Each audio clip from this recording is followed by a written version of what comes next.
দেখো বন্ধুরা, এবার তোমাদের আমি 11 অঙ্কটা করিয়ে দিচ্ছি, ভালো করে বুঝিয়ে করে দিচ্ছি। দেখো, 11 অঙ্কটা হচ্ছে তোমাদের সময় মতো বিদ্যুতের বিল জমা দিলে 15% ছাড় পাওয়া যায়। সময় মতো বিল দিয়ে আমার কাকিমা 54 টাকা ছাড় পেলেন, তাহলে বিদ্যুৎ বিলের পরিমাণ কত ছিল? অঙ্কটা বন্ধুরা তোমাদের প্রশ্ন থেকে 11 চ্যাপ্টারের 11 অঙ্ক খুব ভালো করে তোমরা বইয়ে পড়ে নেবে, কারণ আমার অঙ্কটা যদি আমি বোর্ডে তুলে নিয়ে করি সময় লাগবে, ভিডিওটা অনেক বড় হবে, তাই আমি বইয়ে পড়ে অঙ্কটা ডাইরেক্ট তোমাদের বোর্ডে করে দিচ্ছি।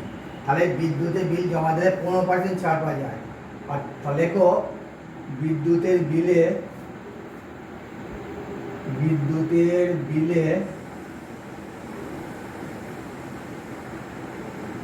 ছাড় হয়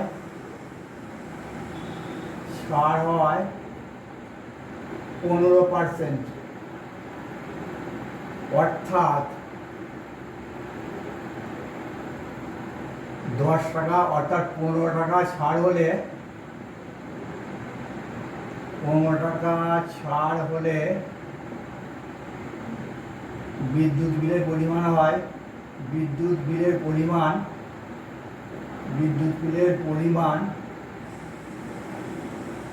100 টাকা। এখানে খুব ভালো করে বুঝবে। বলছে সময় মতো বিদ্যুতের বিল জমা দিলে 15% ছাড় পাওয়া যায়। এই কথার অর্থ হচ্ছে বিদ্যুতের বিল সময় মতো দিলে ছাড় পাওয়া যায় 15%। এই কথার অর্থ হচ্ছে 15 টাকা ছাড় হলে বিদ্যুতের পরিমাণ হয় 100 টাকা। তাহলে 1 টাকা ছাড় হলে বিদ্যুতের পরিমাণ হয় 100/15 টাকা। আর 54 টাকা ছাড় বলেছে, তার 54 টাকা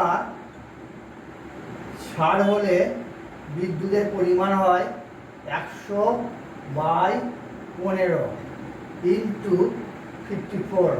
কাটাকুটি করো, 3 5 15, 5 20 100, 3 18 54, 18 করে 36, 360 টাকা। তাহলে অতএব দিয়ে উত্তর লেখো। অতএব আমার চেয়েছে বিদ্যুতের বিলের পরিমাণ কত ছিল। অতএব উত্তর লেখো, বিদ্যুতের বিলের পরিমাণ ছিল, বিদ্যুতের বিলের পরিমাণ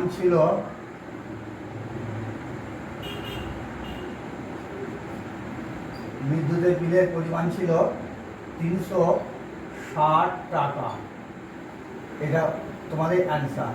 আশা করি বন্ধুরা বুঝতে পেরেছো। যদি অঙ্কটা বুঝতে পারো একটা লাইক বা সাবস্ক্রাইব দিতে ভুলে যাবো না।